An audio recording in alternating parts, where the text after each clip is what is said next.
My $8,500 wedding cake was completely ruined, yet it turned out to be the best money I ever spent. Why? Because lying in that bright red mess was my own sister, on the verge of collapsing into a deep sleep. She had deliberately drugged me at my wedding to make me appear intoxicated in front of my wealthy in-laws.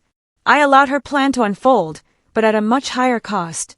A subtle glass swap, a polite smile, and the outcome was the most satisfying scene I had ever witnessed, my sister collapsing among the red velvet crumbs. To understand why she would try to sabotage my big day, we need to go back to the lead-up. I'm Pamela, 29, working as a marketing director at a respected Charleston firm, and I've always considered myself logical and composed. My younger sister Sutton, 27, called herself an influencer, a fancy term for unemployed and living through social media.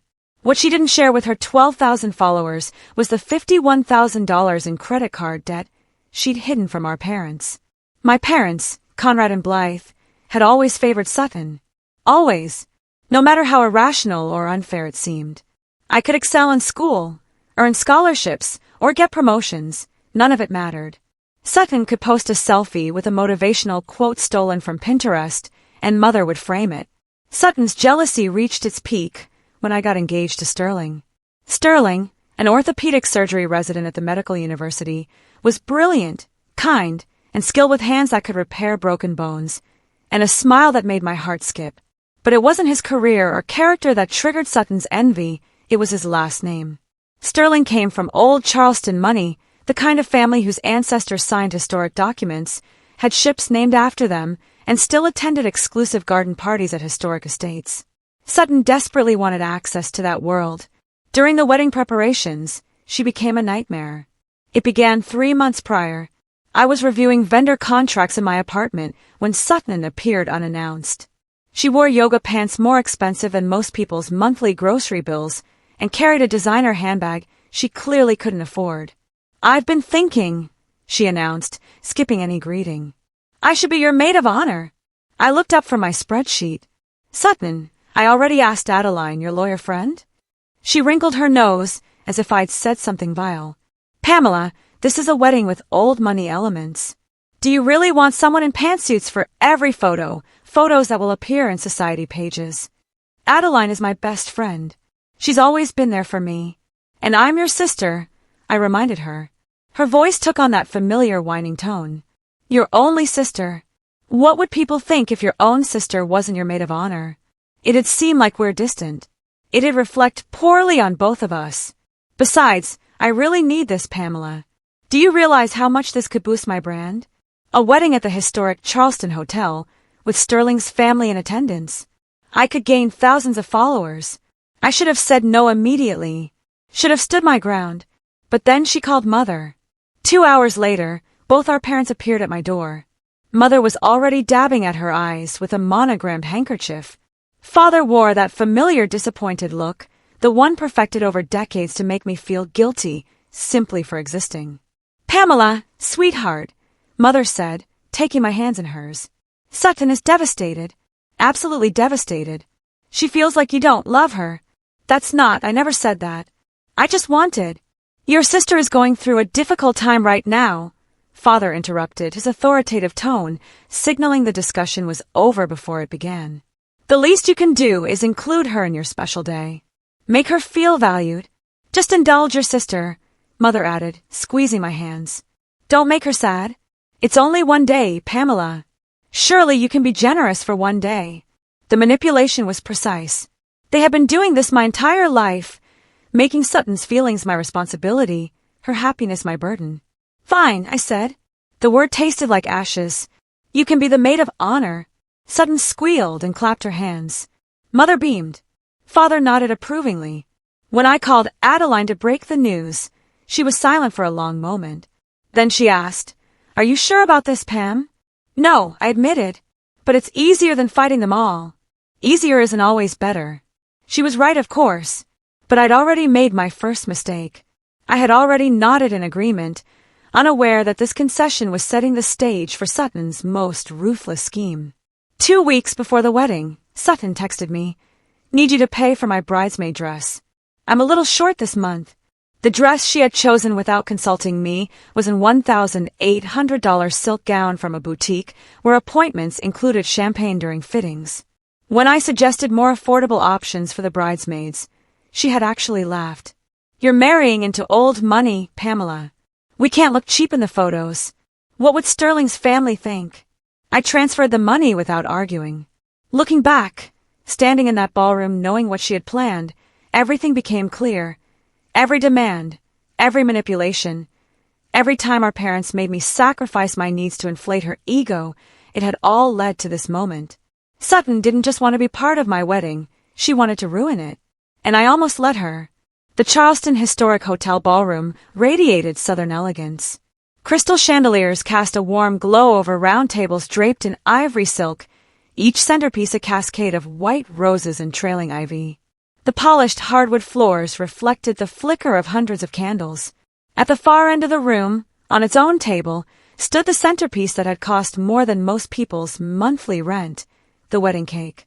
6 tiers of red velvet, each layer wrapped in ivory fondant and decorated with edible gold leaf that caught the light like tiny stars. Handmade sugar flowers, peonies, roses, gardenias, cascaded down one side in a stunning display of the baker's skill. It was $8,500, and worth every cent, though not for the reasons I had expected. I sat at the head table, exactly where I had mapped out on my seating chart. As a marketing director, I understood image, angles, and how a photograph could tell a story or ruin one. I had planned every detail. Sterling sat to my left, striking in his tailored tuxedo, his dark hair perfectly styled, his hand warm over mine on the white tablecloth. To my right sat Sutton, in a champagne silk gown that likely cost more than she'd admit, her hair in an intricate updo. Next to Sterling was David, his best friend and head groomsman, a cardiologist whose steady presence and easy smile fit the role perfectly. I had given the hotel staff specific instructions. Husband on the left, so our photos would always capture us facing each other.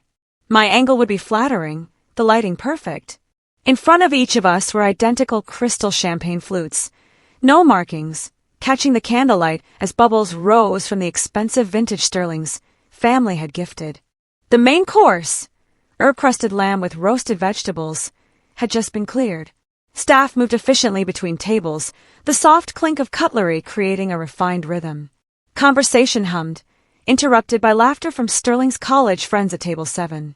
Sterling leaned close to me. "Did you see Uncle Richard flirting with your great-aunt Miriam? I think he's had too much wine." I turned left to laugh at him, my body facing my new husband.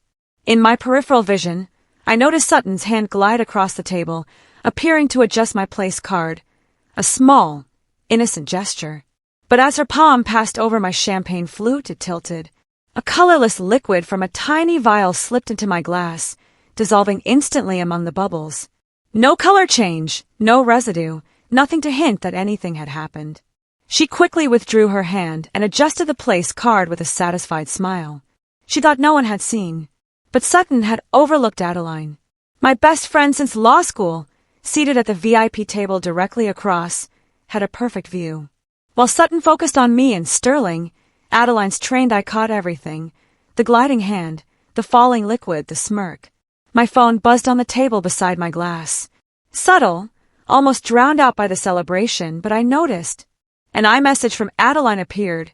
5 words, all in capitals. Swap glasses. She drugged it. My heart stopped, actually stopped, then thudded painfully in my chest, throat, and fingertips. The world tilted. The chandelier's light seemed too bright, the sounds around me too loud. I froze, every muscle rigid. Yet years of client presentations, high-stakes meetings, and crisis management kicked in. My face remained calm, neutral, slightly tense, like any bride might feel reading a text during her reception. I glanced up slowly, meeting Adeline's eyes across the room. She gave a subtle, decisive nod. She had seen it and was certain. I looked down at the champagne flute in front of me. The golden liquid shimmered innocently, bubbles rising in perfect streams. It looked exactly like Sterling's glass, like David's, like Sutton's. But it wasn't. This was no ordinary sibling jealousy.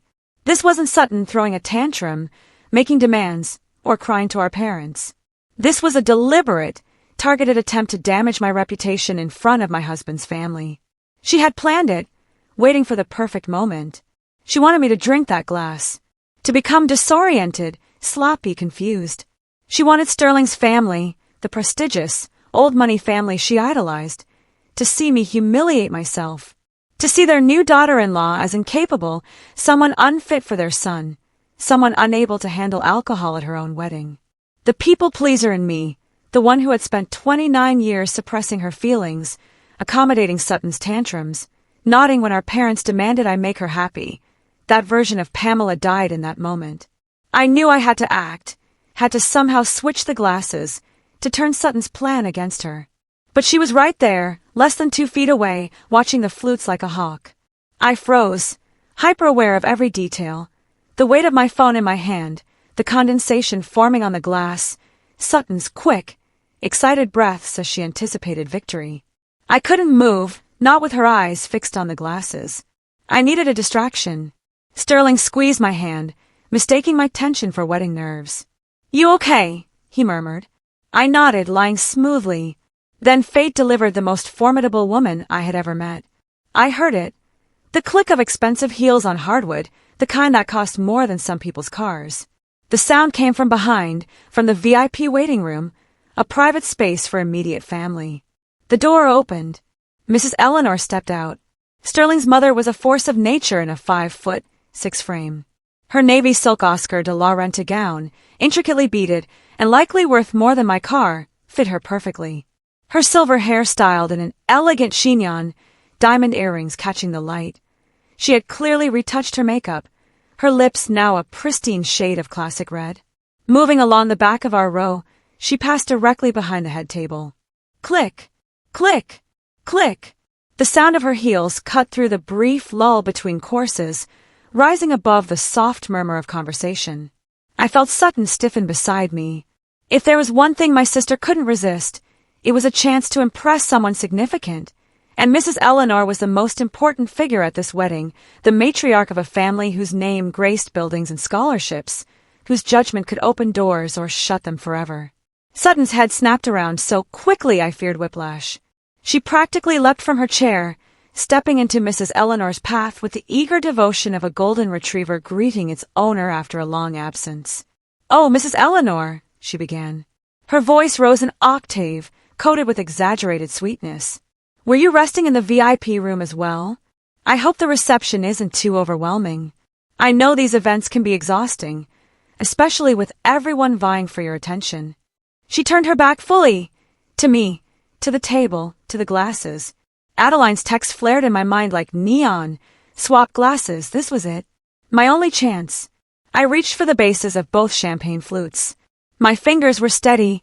Years of handling delicate presentation materials had given me precision I hadn't realized until now. I didn't lift them. It would have been too obvious, too risky. Someone could notice. A guest, a server, even Sterling if he glanced down. Instead, I slid the glasses. Behind me, Sutton's voice continued, persistent and unpausing. She reached to lightly touch the sleeve of Mrs. Eleanor's gown. "This Oscar de la Renta dress is made for you. The beading, the cut, it's perfection. You have such an incredible eye for fashion. I was just telling Pamela how elegant you looked. Simply elegant. The silk tablecloth provided just the right amount of friction, smooth enough for the glasses to glide, yet controlled. I applied gentle pressure, pushing the drugged glass toward Sutton's place while simultaneously drawing her untouched glass toward mine. They moved across the fabric like figure skaters on ice, hovering barely a millimeter above the surface, the liquid inside barely rippling. Swish! I rotated the new glass slightly, turning it so the faint lipstick mark Sutton had left on the rim faced away from her seat. The entire switch took 5 seconds, exactly the time it took Sutton to finish complimenting the dress and launch into praise for Mrs. Eleanor's philanthropic work with the Children's Hospital. No one noticed. The servers were at the far end of the ballroom, guests engrossed in their own conversations. Sterling focused on his Uncle Richard, who had cornered my great-aunt Miriam near the bar. But Adeline noticed. I glanced toward the VIP table. She held her wine glass, but her eyes were fixed on me. When our gazes met, the The corner of her mouth lifted in the smallest, private smile. She raised her glass, slightly, a toast only I could see. My network of allies had worked flawlessly, and I knew Adeline would keep her eyes on my sister for the rest of the evening. She'd watch. She'd document. She'd be ready. Mrs. Eleanor extracted herself from Sutton's attention with the ease of someone accustomed to handling social climbers. How kind of you to say so, dear. If you'll excuse me, I should return to my table. She glided away, leaving a faint trail of luxurious perfume. Sutton returned to her seat, practically bouncing in triumph, her face flushed with excitement. She believed she had just scored major points with my mother-in-law, convinced she'd executed a perfect networking move worthy of an Instagram post later. Her eyes swept over the table. The 2 champagne flutes remained exactly as they had before she turned, same positions, same level, same innocent sparkle of golden bubbles. She glanced at them briefly and looked away. No suspicion, no concern. Why would there be? They appeared identical. Her overconfidence, her complete certainty that she had outsmarted me, that her plan was flawless, had erased any instinct to double-check. She reached for the glass in front of her, the drugged one, her smile dripping with triumph. "Come now," she said, lifting the crystal flute toward me. "Let's toast to your happiness, Pamela." I raised my clean glass, masking my thoughts behind a careful smile, each ounce of delayed justice and years of being made to accommodate her channeled into that expression. "Thank you, sister," I whispered softly, "to a night we will never forget." The crystal flutes met with a pure, clear chime that rang across our section of the table. Clink! Sutton drank deeply, eyes locked on mine over the rim, convinced she was witnessing the start of my downfall. I sipped my clean champagne, watching her consume her own undoing. The colorless melatonin, whatever dose she had prepared for me, slid down her throat mixed with the expensive vintage champagne. She placed her glass down with a satisfied sigh, still smiling. I smiled back, and waited. After the toast, I had to sell the illusion, make her believe her plan was working exactly as designed. So I went quiet, letting my expression shift into something neutral, subdued. When Sterling asked about the dessert service timing, I answered vaguely. When David tried to draw me into a joke about the worst wedding speeches from medical school, I offered only a faint laugh. Sutton noticed immediately. I felt her eyes on me, leaning in slightly, scrutinizing my face for signs of the drugs taking effect. I gave her exactly what she expected, a bride growing quieter, slightly disconnected, subtly unfocused. The corner of her mouth twitched upward. She believed it was working, that in a few minutes I would stumble, slur, and make a scene in front of 200 guests and Sterling's entire family. She leaned back in her chair, practically vibrating with excitement, her confidence rising with every passing second. What she didn't realize, blinded by her own self-absorption, was that the drugs were already in her system, being absorbed into her bloodstream, making their way to her brain. The MC's voice cut through the ballroom, professional and smooth. "Ladies and gentlemen, please welcome the best man to say a few words." The room quieted, conversations trailing off as guests turned toward the small stage near the cake table. David rose, buttoning his jacket with an easy grin. The evening was perfectly on schedule, just past 8 o'clock. For several minutes, David had the room laughing with stories. Sterling's terrible cooking during residency, the time he wore mismatched shoes to a formal hospital presentation, and the moment David realized Sterling was serious about me, when he actually started doing his laundry instead of buying new clothes. David's timing was perfect. His speech focused the room's attention elsewhere, masking the subtle changes beginning in Sutton's body. I watched her from the corner of my eye. She smiled, still playing the supportive maid of honor, but I noticed the shift, the hand brushing her temple, the crease forming between her eyebrows. The melatonin was taking effect. Liquid melatonin absorbs quickly into the bloodstream, and Sutton was now feeling a gentle heaviness in her limbs and a soft fuzziness creeping into her thoughts. But she assumed it was just nerves about her upcoming speech, or maybe the champagne hitting her a little harder than expected. She would never guess the truth. David finished his speech to enthusiastic applause and returned to his seat, clapping Sterling on the shoulder as he passed. Sterling rose to hug his best friend, a moment captured repeatedly by the photographer's flash. The MC returned to the microphone. "Thank you, David. And now, we'd love to hear from the maid of honor. The moment arrived. Sutton stood. I watched her closely, noting every detail. The way she steadied herself briefly on the table, the slight pause before stepping away from her chair as if gathering herself, the forced brightness in her expression that didn't quite reach her eyes. She believed it was nerves, natural public speaking anxiety. But I knew better. The drugs were taking effect, creating that light-headed sensation, making her limbs heavy and disconnected. In 10 minutes, she'd struggle to keep her eyes open. But for now, she still had enough clarity and just enough diluted confidence to believe she was in control. Her steps toward the stage were slightly slower than usual but still steady, heading straight for the spot she had likely planned for days, right next to the cake tower. Of course she did. The $8,500 red velvet centerpiece, adorned with edible gold leaf and handmade sugar flowers, was the perfect backdrop for the photos she would post later. The cake signaled wealth, status, old money connections, a visible proof that she belonged to this world. She positioned herself as close to the table as possible, closer than the catering staff probably preferred. Her left hand held a freshly refilled wine glass, and her right accepted the wireless microphone from the MC. That elegant, treacherous microphone would broadcast every word to the ballroom through the sophisticated sound system Sterling's family had paid extra for. Sutton didn't consider what could go wrong. Losing control of her words, the drugs revealing her uninhibited truth. She smiled at the crowd and began. "Good evening, everyone," she said, her voice carrying perfectly through the speakers. "For those who don't know me, I'm Sutton, Pamela's sister and her maid of honor." Her words were clear, controlled, but the effort was visible. She stood just a little too still, as if resisting the sway of her body. "I've known Pamela my entire life," she continued, pausing for effect, playing to the crowd. "And I must say, it's been a journey watching her find someone worthy of her." Polite laughter followed. Pamela had always been responsible, organized, the one with perfect plans and a flawless career. But there was a subtle edge to Sutton's voice now, sharp beneath the saccharine sweetness. "And now, she has the perfect husband from the perfect family."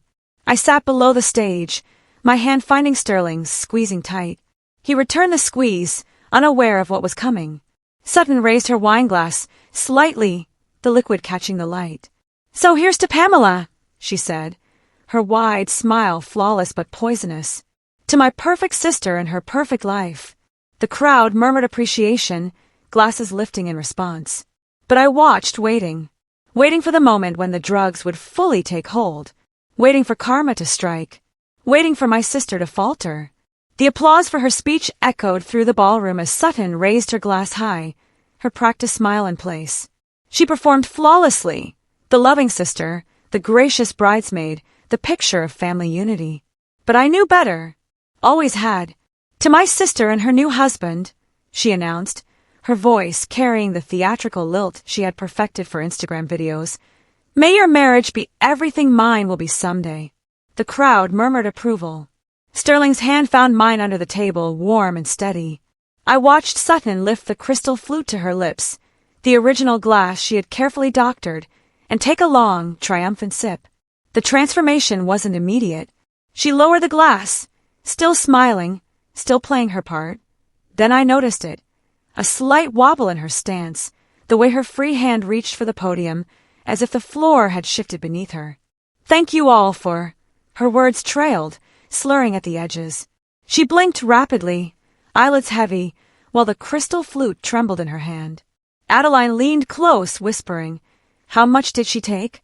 "I don't know," I murmured back, "but judging by how fast it's hitting her, much more than the recommended dose." Swaying visibly, her knuckles white around the microphone stand, she faced 300 guests watching her carefully constructed facade collapse in real time. "Why?" Her voice cracked through the speakers, confused and frightened. "Why is the ceiling spinning?" The wine glass slipped first, tumbling through the air as if in slow motion, crystal catching the light before shattering on the stage. The sound was sharp, final, like a gunshot in sudden silence. Then Sutton's legs gave out. She pitched forward, still clutching the microphone as if it could anchor her to consciousness. Her body moved with the heavy, uncontrolled weight of someone entirely drugged. The impact was catastrophic. 6 tiers of red velvet wedding cake, $8, 500 worth of artisanal perfection, each layer detailed with gold leaf and sugar flowers, exploded on contact. Her face hit first, then her torso, her $1,800 bridesmaid dress, plunging into the wreckage like a diver. Instead of water, it was buttercream, cake crumbs, and deep crimson layers. White cream mixing with red cake created a scene that looked disturbingly like a crime scene. Sutton lay motionless in the debris, her platinum blonde hair matted with frosting, ivory dress ruined beyond recognition. It looked as if she'd been destroyed in front of everyone. My mother screamed, "Sutton!" But Sterling moved instantly. His medical training kicked in before anyone else could react. He was on stage in seconds, tuxedo forgotten, kneeling beside the cake wreckage. "Cut the music!" he commanded, calm but absolute. The jazz quartet fell silent. Sterling worked with precision, rolling Sutton onto her side to clear her airway, wiping buttercream from her nose and mouth. I watched him check her pulse, lift her eyelids, examine her pupils. His expression darkened with each assessment. The ballroom held its breath. David stood frozen at the head table. Eleanor pressed a hand to her heart. My father pushed through the crowd, pale-faced. Being rolled seemed to jolt Sutton. Her hand was still gripping the microphone, wireless device dragging across her chin. In delirium, her eyes flickered open, unfocused. She looked at Sterling but wasn't really seeing him. No, the word came broken, barely audible. Yet the microphone, resting near her lips, picked it up perfectly. Her weak, distorted voice echoed through the ballroom. "Wrong glass." The confession lingered like smoke, the drug glass. Time seemed to stand still. Everyone in the ballroom had heard it. The words were slurred, jumbled, yet unmistakable. Wrong glass. Drug glass. The meaning was undeniable. Sterling froze. He lifted his head slowly, his eyes moving from Sutton's unconscious body to my parents standing at the edge of the stage. His expression was colder than anything I had ever seen. "She isn't having a stroke," he said, each word measured and clinical. "This is synergistic toxicity, alcohol enhancing a central nervous system depressant. These are classic signs of a sedative overdose." My mother gasped. "What?" "No, that's not possible, she wouldn't." Sterling pulled out his phone and dialed 911, explaining the situation in precise medical terms before hanging up. My father finally found his voice. "This is absurd. Sutton would never. There must be a mistake." Sterling ended the call and stood, towering over them. The look he gave could have frozen fire. "You will go to the hospital with her." "I won't call the police tonight," he said, pausing as a dangerous glint flashed in his eyes. "But if anything else happens, even once more, I cannot guarantee the same leniency." The warning was unmistakable. My father, who had spent my life bulldozing everyone with his demands and opinions, stepped back. He opened his mouth, then shut it, silenced by Sterling's absolute authority. The ambulance arrived within minutes, a benefit of being in downtown Charleston. Paramedics loaded Sutton onto a gurney, her face smeared with frosting and cake crumbs, her dress ruined. My mother climbed in silently, her expression the familiar mask of martyred suffering. My father lingered at the ballroom entrance, glancing at me with something I couldn't decipher. Accusation? Guilt? Fear? I met his gaze without flinching, refusing to give him the comfort of submission. Then he was gone, and the ambulance disappeared into the night. The ballroom descended into chaos. Guests whispered in shocked clusters. Hotel staff froze uncertainly. The ruined cake lay as a crimson monument to disaster. I stood at the head table, Sterling's hand in mine, and felt a wave of something unexpected relief. Pure, simple relief. Adeline appeared beside me, phone raised triumphantly. "I recorded the whole thing," she said, her instincts sharp as ever, both the fall and the confession. The audio was clear. She tapped the screen, playing Sutton's drug voice. "Wrong glass. The drug glass." Several guests nearby had heard it. Whispers surged. I watched the truth ripple through the crowd. My sister, the golden child, the adored youngest daughter, had just confessed to attempted poisoning in front of 300 witnesses. The hunter had become the prey. Eleanor approached, her Oscar de la Renta gown immaculate despite the chaos. She looked at the ruined cake, then at me, expression unreadable. "Well," she said finally, a hint of dry amusement in her voice, "this is certainly the most memorable wedding I've ever attended." The hotel manager appeared, hands ringing. "Mrs. Ashford, I'm terribly sorry about this incident. Should we end the reception, given the circumstances?" I looked at the ruined cake.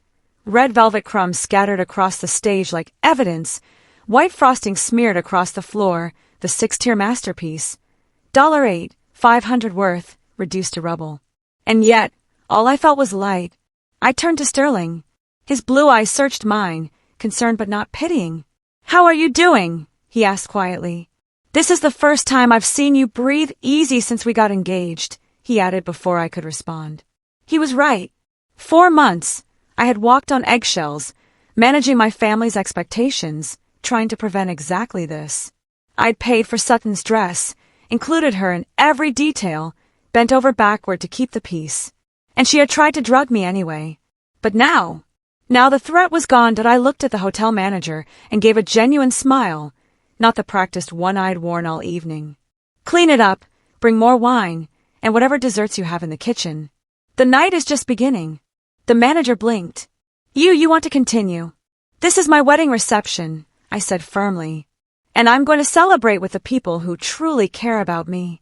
Something in the room shifted. Guests who had come out of obligation, my parents' friends, the society matrons attending for appearances, quietly slipped away. The people who stayed were ours, Sterling's medical school colleagues, my work friends, Adeline and David, Eleanor, and family members who had genuinely taken the time to know us. The jazz quartet began playing again. The hotel brought out trays of chocolate tortoise and lemon tarts, and someone opened more champagne. Without my family's judgment looming over us, the reception became real. I danced with Sterling beneath the chandeliers, his arms around my waist, feeling the tension I'd carried for years finally release. "No regrets," he murmured against my hair. "None," I said and meant it. From across the dance floor, Adeline caught my eye and raised her champagne flute in a silent toast. She'd warned me about my family for years. Tonight had confirmed her warnings in the most spectacular way. The next morning, sunlight streamed through the hotel suite windows. My phone buzzed with a message from my mother. "How could you let this happen? Sutton only did it because she felt left out. She felt pressured seeing you enter such a wealthy family. She made a mistake. You need to forgive her. Family is family." I read it twice, feeling the familiar guilt creeping in. The old Pamela, 29 years spent seeking her parents' love, would have replied, apologized, or found a way to blame herself. But that Pamela had died somewhere between the glass swap and the cake incident. I deleted the message and blocked her number. Sterling watched quietly from the bed, understanding without needing to ask. "You okay?" he asked. "Yeah," I said, realizing it was true. I really was. I blocked my father's number next, then Sutton's. One by one, I cut the ties that had bound me to their toxicity my entire life. No more money to cover Sutton's debts. No more guilt-laden calls. No more playing the role of the disappointing daughter. Freedom tasted like Charleston morning air, salty, clean, and new. 1 year later, Sterling accompanied me to a prenatal checkup at Charleston Medical. I was 8 months pregnant, my belly round beneath my sundress. The ultrasound technician smiled as she moved the wand across my skin. "Everything looks perfect," she said. "Your baby girl is healthy and growing right on schedule." Sterling's hand tightened around mine, eyes glistening with unshed tears. We had spent months imagining this moment, discussing the parents we wanted to be and the family we hoped to create. "No golden child," I whispered, echoing the promise we had made. "Every child equal," Sterling agreed. "Always." We drove home through the historic district, past antebellum homes and oak trees draped with Spanish moss. My phone, filled with a new number and new contacts, stayed silent in my purse to my mother had attempted to reach out through mutual contacts, leaving messages expressing her desire to reconcile and be part of her grandchild's life. I didn't respond. Some bridges, once burned, are meant to remain in ashes. That evening, I sat on our back porch with my laptop, drafting a post for the forum where I had been sharing my story. The wedding fiasco had been too dramatic to keep entirely private. Strong opinions were inevitable. "I need your perspective on a few things," I typed, since my family still won't give me space, and I wanted outside input. Question 1. Was I too harsh for swapping the glasses? My mother insists that a good sister would have simply poured out the wine instead of letting Sutton hurt herself. Question 2. Sutton ruined an $8,500 cake. Should I pursue a civil suit for compensation, or just treat it as a costly lesson for her? Question 3. Do you agree that losing $8,500 to remove toxic people is better than maintaining the illusion of a perfect wedding? I posted it and closed the laptop. Inside, Sterling was preparing dinner, quietly humming along to jazz. Through the window, I watched him move around the kitchen, our home, our life, built on honesty instead of manipulation. My daughter gave a small, firm kick against my ribs. I pressed my hand to feel the miracle of new life, of fresh beginnings. The wedding cake was destroyed, the bridesmaid dress ruined, family ties severed, and I had never felt more content. The monster was gone. The cage was open. I was finally completely free.